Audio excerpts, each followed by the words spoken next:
Hey teacher, I've got some super exciting news. On the 16th of December, that's a Saturday at 10 o'clock UK time, which is 11 Central European time, I'm running a super exciting workshop. It's going to be the Teacher's Ultimate Marketing Game Plan for 2024. Well, we will plan and I'll tell you exactly what to do in your marketing next year. So you cannot miss it. The tickets are only £12 and all of the profit that I make will go into charity. So I hope to see you there. The tickets are available in the description of this episode. See ya! I bet that you're still wondering what are you supposed to do in this whole marketing thing. You might be wondering, should I post more? Should I pay for ads?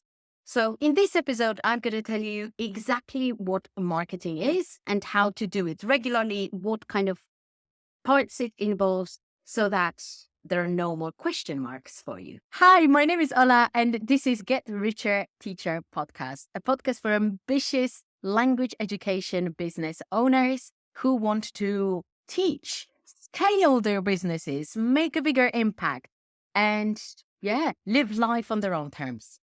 So in this episode, we're talking about marketing and like the nitty gritty of marketing, because all of my marketing episode gets listened the most, but I feel like lots of you are still saying, and I've heard it from both clients and people that I connect with, that marketing is still a little bit of a question mark. It's something that you, this sounds harsh, but might feel incompetent at.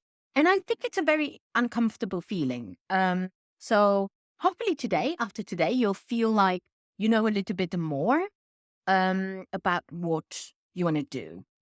So marketing is actually quite simple.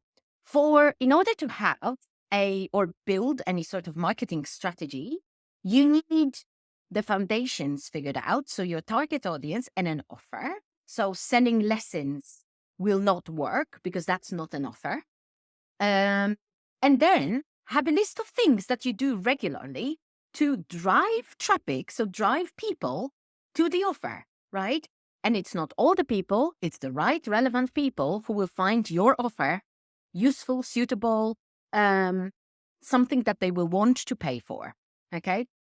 So all those foundations, that's why I cover them in the rocket takeoff, because this is the core of everything. Without that, you're always going to think that you're just a secret away, a step away, a Instagram cross or a Instagram post away, or maybe a viral reel away from success. Let me get this straight again, even though I've said it many times. Your number of followers has absolutely like nothing to do with the success of your business. Most teachers that I work with still want to be present. I'm not saying that you may not want to sell some passive income products and things like that. Most teachers that I work with are absolutely fine, and they don't want to remove themselves completely from the situation. They might want to reduce their working hours, which is brilliant. I love that approach and attitude. But in order to actually build a robust community of people who are willing to pay for your lessons, not products, doesn't require a massive audience. So thinking about your marketing through the prism of posting more and more and more and more and more is pointless. It's because it has nothing to do with actual business. So what I propose instead is that you start focusing on the actions that actually move the needle. So the first thing that I want you to do in order to know what to do every day, every week and whatever, and not to get overwhelmed, is to do an audit. Ask yourself a question. What has worked in the past? What have I done? What have I posted? Maybe even what have I, that has brought clients, okay? That has brought people that were interested. here are some ideas.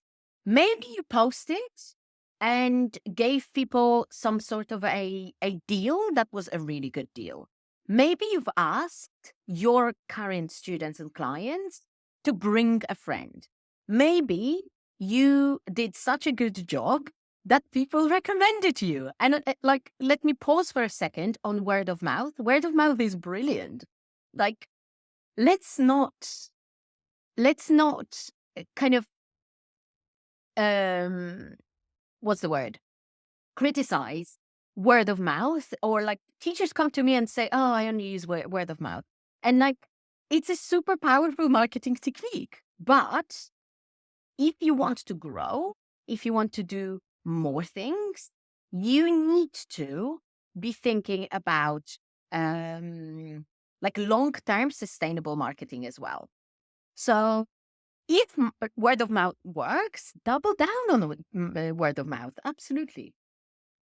Maybe you've, and now again, all those things that we are auditing, we are checking them against clients, not followers, clients. So what has brought clients?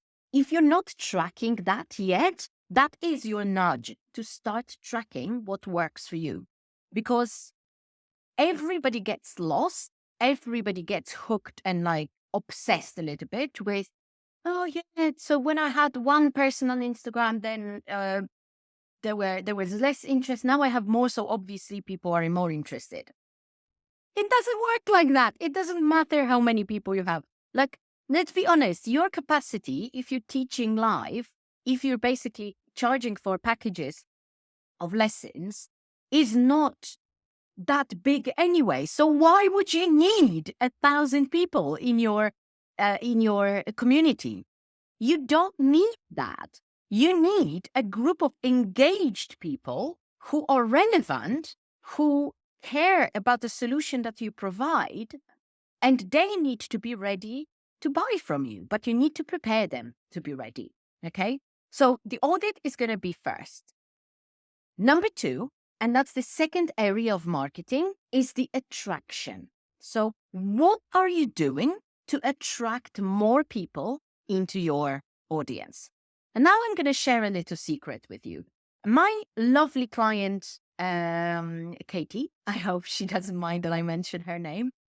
She once asked me, Ala, what is the percentage of people, or what is the percentage of your audience growth that's based on your organic posting on social media? And I did some digging. I did some digging because this question just blew my mind. And you know what it was? It was less than 2%. Less than 2% of the growth of my audience came from organic posting.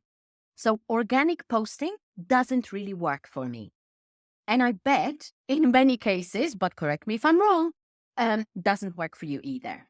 So what other things are you going to do to actually attract people? Because you need to keep attracting people in cycles. Maybe not daily if you can't make it now, but eventually it's going to have to become regular. Okay? Things that I do is that I appear in other people's communities. I do tons of collaborations. I promote my freebies. So I prioritize the growth of my list over anything else. And these are the techniques that work for me, right? So this is something that I think for now, if you're overwhelmed, I want you to think about weekly. But there needs to be a method of you attracting people.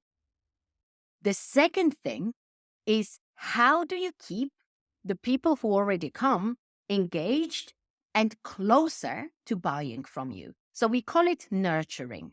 So what do you do? Personally, for me, it's actually the posting. So posting on Instagram, running lives, writing newsletters is what keeps my people engaged. Okay. I kind of bring them closer and closer to me. And some of them stay, some of them don't, which is actually normal. So the more like authentic I am, the more it's puts certain people off. And that's actually the goal, because I can't be working with people who don't share my values or who expect something and then I can't really live up to those expectations. Um, or like, I don't know, we don't click personality wise. So, and you also want to avoid that. So in your kind of phase where you engage your audience, you need to make sure that you are authentic, that you're not trying to please everybody, because you cannot please everybody.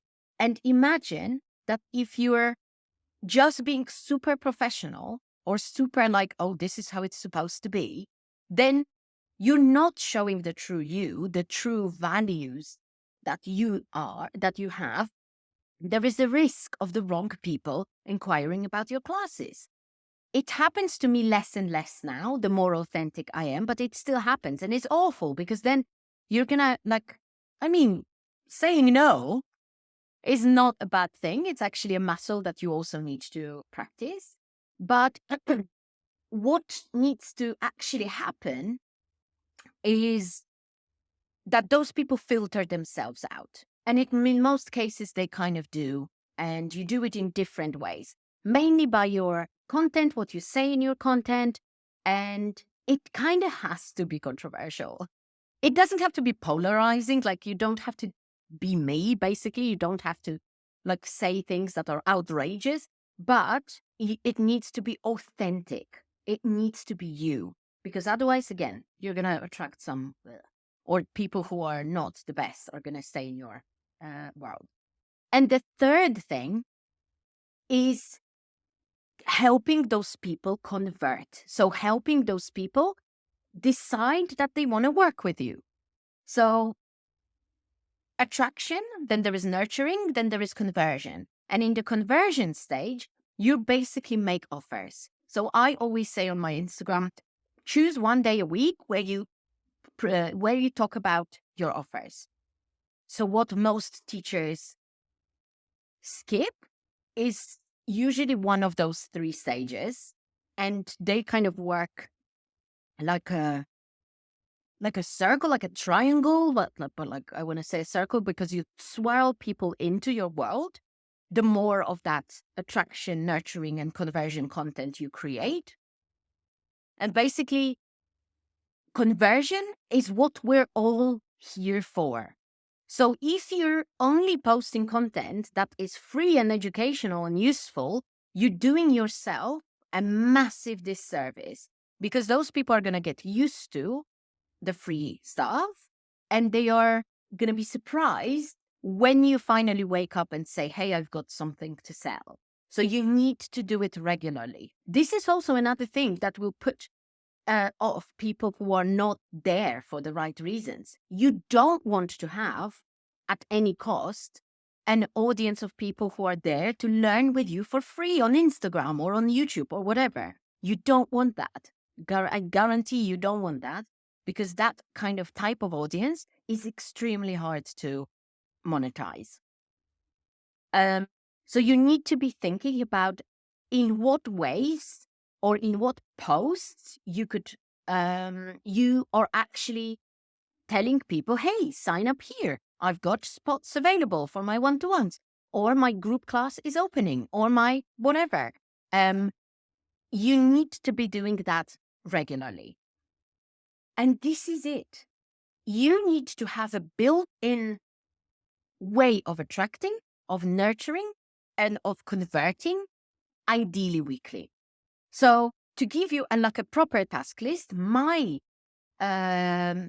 way is, or like my kind of the way it works in my business at the moment, is that on Mondays, I post my podcast, my YouTube, and sometimes also the blog. And those work for nurturing my audience as well as selling. Okay. In most of my bigger content, there is some sort of a call to action to buy something. On Tuesdays, I usually do collaboration. So that's the attraction. So I do podcast interviews and things like that. I sometimes run ads, but I don't recommend it at too early. But we will talk about ads. I promise. It might work as well. Then on Wednesdays, I do client delivery, and that's also marketing because people who are happy in my programs are going to recommend me to others. So that's my nurturing of my existing people inside. So it's like keeping them loyal, keeping them happy. So, it all has a positive effect. Then Thursdays um I usually like kind of work on finishing any projects, on creating plans for the few upcoming weeks in terms of what I'm going to be selling or what kind of content I will be putting out. So all of those actions, the attraction, nurturing, and conversions happen in my plan weekly. Okay. I am guessing that in most teachers' case, they mainly focus on delivering. So you're probably doing an amazing job teaching, and maybe the attraction. And you probably are focused on the wrong things when it comes to the attraction. So this is the whole story. I hope this will give you something to think about, because without any of those stages, marketing doesn't exist, basically. So I know that you can still feel overwhelmed, but it's actually quite simple. Only if you have the foundations figured out. So the audience and the offer, because without that, you're just selling language lessons. And that's very, very, very hard to market because the market is saturated. There are tons of misconceptions. There are the influencer teachers who do us all a big disservice by posting things that go viral, but they don't actually help people make purchasing decisions. So it's all very problematic. So I understand that you still are confused, but I guarantee you can learn this. You can learn this and you can be good at it and consistent about it without overcomplicating, because it's not complicated, I promise. Okay? So, food for thought. Let me know what you think, and I'll see you again in the next episode. Bye.